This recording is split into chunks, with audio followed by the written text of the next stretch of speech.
हमारे देश का सिस्टम इतना ज़्यादा भ्रष्ट हो चुका है कि एक बाप की आंखों के सामने उसका बेटा डूब करके मर जाता है। 2 घंटे तक मेहनत करता है, मशक्क़त करता है कि शायद कोई उसको बचा ले।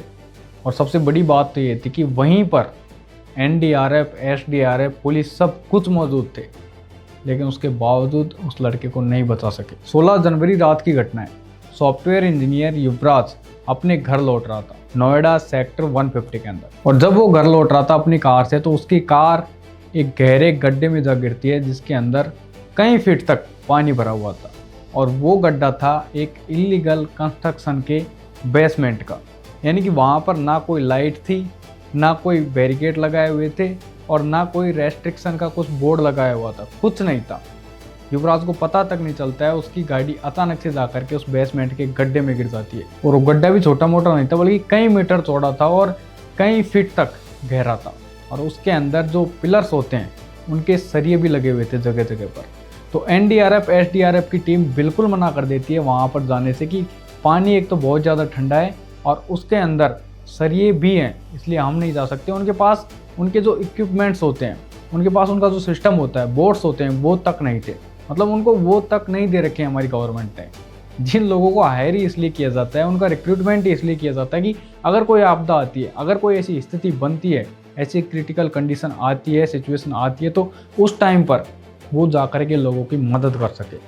लेकिन यहाँ पर तो जो मदद करने वाले थे, उनको खुद को मदद की आवश्यकता पड़ रही थी। मतलब वो खुद इस लायक नहीं थे कि उस पानी के अंदर जा सके और उस लड़की की जान बचा सके।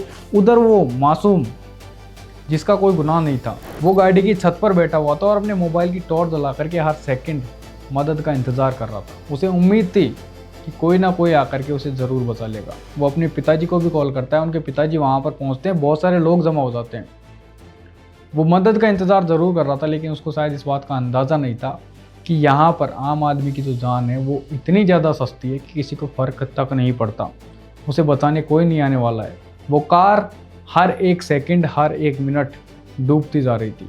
उसकी ज़िंदगी उसकी आंखों के सामने ख़त्म होने वाली थी। उसके बाप के आंखों के सामने उसके बेटे की ज़िंदगी ख़त्म होने वाली थी, लेकिन वो असहाय थे, कुछ नहीं कर सकते, क्योंकि हमारा सिस्टम, हमारा तंत्र इतना ज़्यादा भ्रष्ट हो चुका है कि उसे आम आदमी की जान की परवाह नहीं है। वहीं पर अगर कोई आम आदमी की जगह कोई नेता होता, कोई मंत्री, विधायक होता, या फिर कोई बड़ा बिजनेसमैन होता, उसका बच्चा अगर उसके अंदर गिर गया होता, तो 2 घंटे दूर की बात है, सिर्फ 20 मिनट नहीं लगते, सारे नेता, मंत्री, विधायक, सरकार सब वहाँ पर इकट्ठी हो जाती, पुलिस वहाँ पर इकट्ठी हो जाती। और वही पुलिस वाले, वही एनडीआरएफ, वही एसडीआरएफ एक बार कहने से उस पानी के अंदर जाती भी, भले ही वो सरियों से टकराते, भले ही वो ठंडे पानी के अंदर बीमार हो जाते या उनकी जान तक चली जाती, लेकिन उनको उस पानी में जाना पड़ता, कूदना पड़ता। हेलीकॉप्टर, वहाँ से कहा जा रहा है कि मात्र कुछ दूरी पर एयरबेस था, तो वहाँ से हेलीकॉप्टर की भी व्यवस्था करवाई जा सकती थी, लेकिन कोई हेलीकॉप्टर नहीं आया। अगर कोई नेता होता तो सिर्फ कुछ दूरी से नहीं, बल्कि अगर 100-200 किलोमीटर दूर भी कोई एयरबेस होता ना, तो वहाँ से भी हेलीकॉप्टर आता और उसकी जान बचाता। कुछ दिनों पहले आपको याद होगा, आज से कुछ महीने पहले रेखा गुप्ता, जो कि दिल्ली की सीएम है, उसको किसी ने थप्पड़ मार दिया था।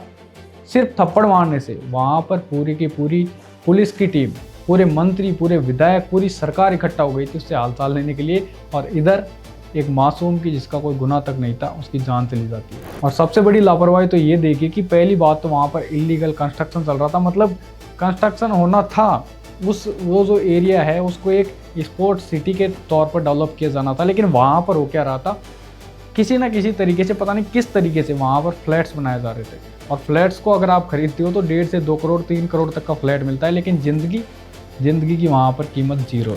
इलीगल तरीके से किस तरीके से कंस्ट्रक्शन चल रहा था, लेकिन बैरिकेडिंग तक लगाना वहाँ पर उन्होंने जायज़ नहीं समझा, ज़रूरी नहीं समझा कि यहाँ पर हमको बैरिकेडिंग लगानी चाहिए। ज़रूरी नहीं समझा कि यहाँ पर कोहरे में, रात के अंधेरे में किसी को दिखेगा नहीं, वो इसके अंदर गिर सकता है, तो लाइट लगा दे। ज़रूरी नहीं समझा कि इस गड्ढे के अंदर जो पानी भरा हुआ है उसको किसी तरीके से निकाल दे। वहाँ की जो डीएम है, मेधा रूपम, वो हमारे देश के मुख्य चुनाव आयुक्त ज्ञानेश कुमार की बेटी है।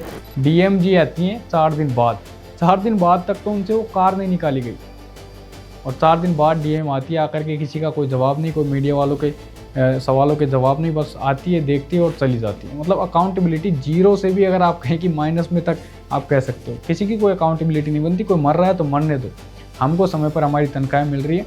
आम आदमी को कितना ज़्यादा लूटा जा सकता है, वो कोई भारत में आके देख सकता है।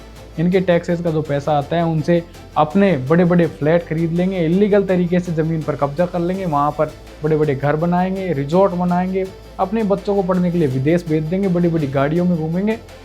और उसी जनता, वही जनता जब उसकी सुरक्षा की बात आती है तो अकाउंटेबिलिटी जीरो। ये चल रहा है हमारे देश के अंदर आजकल। खैर, अंत में जिन लोगों के ऊपर जिम्मेदारी थी वो सभी लोग जब मना कर चुके थे कि हमारी तरफ से किसी भी प्रकार की मदद की उम्मीद मत रखो, मतलब जिनको हायर किया जाता है इस चीज़ के लिए, वो खुद मना कर चुके थे कि हम नहीं जाएंगे भाई, ठंडा पानी है, सरिये तक हैं उसके अंदर, हमारे जाएंगे। वो मर रहा है तो मरने दो, उसका बाप यहाँ खड़ा है, हर कोई देख रहा है, मर रहा है, प्रतिपल मर रहा है, एक एक मिनट उसके लिए भारी हो रहा है और सबको पता था कि कुछ देर में मारा जाएगा, लेकिन उसके बावजूद सबने मना कर दिया। एक आम आदमी वहाँ का लोकल वो जाता है, बोलता है कि भाई जब तुम सब नामर्द यहाँ पर बैठे रहो, मैं जाऊँगा, मैं जा करके उसको बचा करके लाऊंगा। लेकिन तब तक बहुत देर हो चुकी थी, जब तक वो आया, रस्सा बांधा, वो उसके अंदर गया, उसने आधे घंटे तक उस लड़के को ढूंढा, युवराज को, लेकिन उसे वहाँ पर कुछ भी नहीं मिला। मतलब कितना भयावह, कितना दर्दनाक, कितनी दुखद ये घटना रही है, कितना ज़्यादा हमारा सिस्टम सड़ चुका है, कोई कल्पना तक नहीं कर सकता।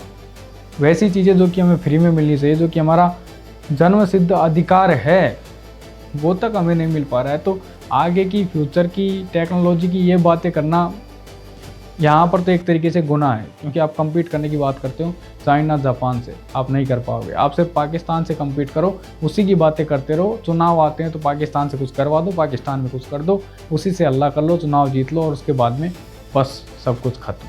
यही चलता रहेगा।